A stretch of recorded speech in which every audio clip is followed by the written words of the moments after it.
मैं मुसलमान की बात करता हूं तो लोगों को एतराज होगा। लोग कहेंगे कि अकबर ओवैसी मुसलमान की बात कर रहा है। हां, मैं मुसलमान की बात कर रहा हूं, करता था और करता भी रहूंगा। उसकी वजह क्या है? उसकी वजह यह है कि मैं अवाम का नुमाइंदा हूं। अवामी नुमाइंदे का काम क्या है? एक एमएलए की हैसियत से उसका काम क्या है? एक एमपी की हैसियत से उसका काम क्या है? क्या मैं ताकतवर का हाथ पकड़ूं या कमजोर का हाथ पकड़ूं? जो पीछे है उसको आगे लाऊं या आगे वाले का हाथ पकड़ूं? जो कमजोर है उसको ताकत दूं या ताकत वाले को और ताकत दूं? आप गौर करो। अवामी नुमाइंदे की हैसियत से दस्तूर पे हमने हल्फ लिया। हमारी जिम्मेदारी है कि जो पिछड़ा है, जो कमजोर है, जो आखिर है, उसको हम आगे बढ़ाएं, उसको ताकत दें और उसको आगे बढ़ाएं। ये काम मैं कर रहा हूं।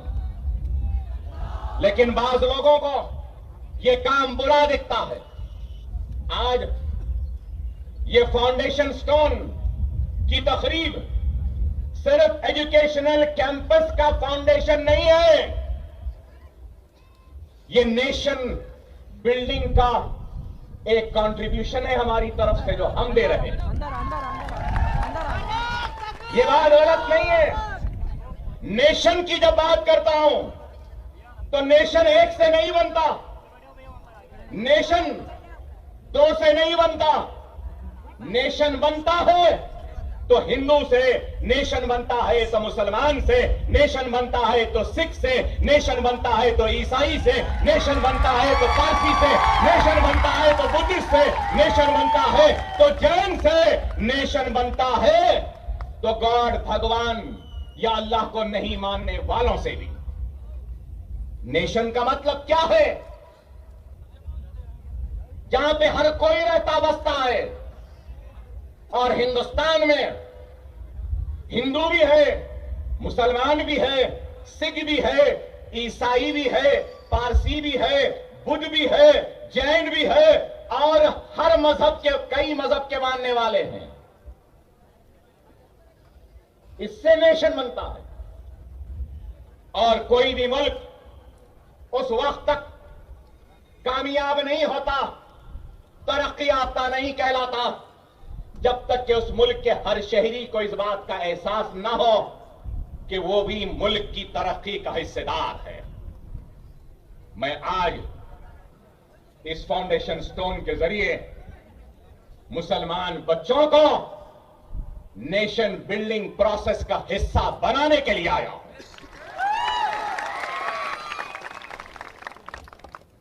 हिंदू भी आगे बढ़े, मुसलमान भी आगे बढ़े, सिख भी आगे बढ़े, ईसाई भी आगे बढ़े, पारसी भी आगे बढ़े, बुद्ध भी आगे बढ़े, जैन भी आगे बढ़े, तो तभी ये मुल्क दुनिया का सुपर पावर बनेगा। लेकिन अगर कोई अहमक, कोई दीवाना, कोई बेवकूफ अगर ये समझ रहा है कि सिर्फ किसी एक की तरक्की से यह मुल्क सुपर पावर बनेगा, तो वो दुनिया का सबसे बड़ा अहमक है। मैं ये कहूंगा कि सबकी तरक्की जब होगी इस मुल्क में, तो तभी मेरा मुल्क, मेरा हिंदुस्तान सुपर पावर बनेगा। ये अज़्म, ये इरादा लेकर हम आगे बढ़ रहे हैं। और आज इस बात से कोई इनकार नहीं कर सकता कि तालीम के मैदान में मुसलमान सबसे पीछे हैं, पिछड़ा हुआ है। लेकिन जब ये एजुकेशनल कैंपस आ रहा है, तो ये एजुकेशन कैंपस बेशक मुस्लिम आबादी में है, अतराफ अतराफ मुसलमान रहते हैं, लेकिन दूर से अगर कोई हिंदू भी अगर इस स्कूल में, एजुकेशनल कैंपस में पढ़ना चाहता है, तो हमारे दरवाजे उसके लिए बंद नहीं है, उसके लिए भी खुले हैं। अगर ईसाई भी आएगा तो उसके लिए भी खुले हैं, पारसी भी आएगा उसके लिए भी खुले हैं, और अगर कोई गॉड भगवान या अल्लाह को नहीं मानने वाला भी आएगा तो उसके लिए भी खुले हैं। वो तुम्हारा दिल है जो हमारे लिए तंग है, लेकिन ये हमारा दिल है जो तुम्हारे लिए भी खुला है। हमारा दिल बहुत बड़ा है।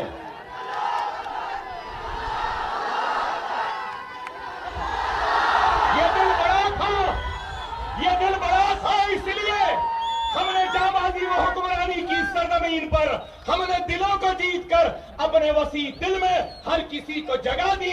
इसलिए आज दुनिया शहनशाह अकबर को भी याद करती है, तो दुनिया शहनशाह बाबर को भी याद करती है। ये वसी दिल ही था, लेकिन आज आपको और हमको इस बात पे गौर व फिक्र करनी होगी कि तालीम में आज क्या है। अगर आप 7-8 साल पुराने अगर मेरे तकारीर को सुने हैं तो मैं बराबर बताता था उसमें कि कितने ग्रेजुएट से कितने मुसलमान ग्रेजुएट हो रहे हैं। मैंने अपने तकरीर में बताया कि कितने ड्रॉप आउट्स हैं। मैंने महाराष्ट्र के हर तकरीर में बताता था कि महाराष्ट्र में कितने आईएएस मुसलमान, कितने आईपीएस मुसलमान, कितने आईएफएस मुसलमान, कितने आईआरएस मुसलमान। हालात बहुत खराब है। आज आपको और हमको इस बात पे गौर और फिक्र करनी होगी कि अगर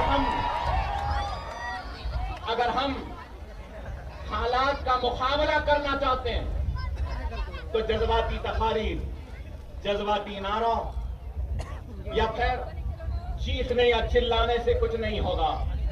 हम हालात का मुकाबला अगर कर सकते हैं तो याद रखो, इल्म से कर सकते हैं, इल्म की दौलत से कर सकते हैं, इल्म की ताकत से कर सकते हैं। तो दूसरा, अगर हम इन हालात का मुकाबला कर सकते हैं तो सिर्फ और सिर्फ अपने इत्तेहाद के जरिए इन हालात का मुकाबला कर सकते हैं।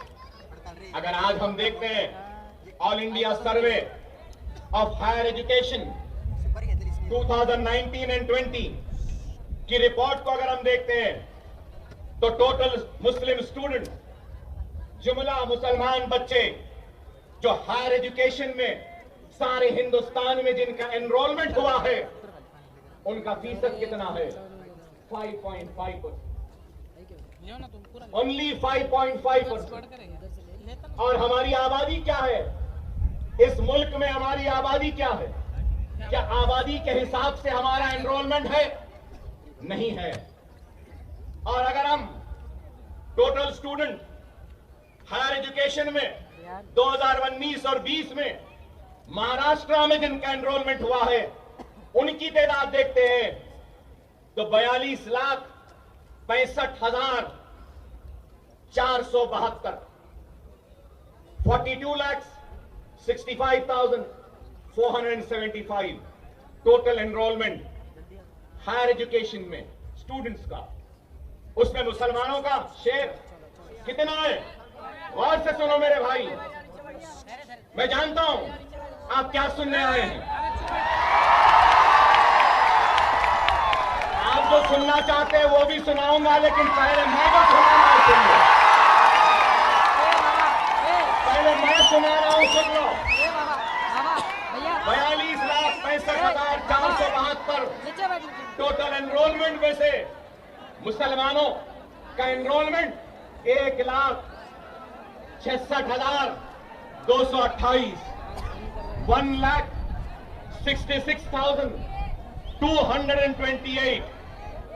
आप गौर करो, अगर हम टोटल एनरोलमेंट में मुसलमानों के एनरोलमेंट का अगर हम परसेंटेज निकालते हैं तो क्या परसेंटेज है हमारा, बताइए।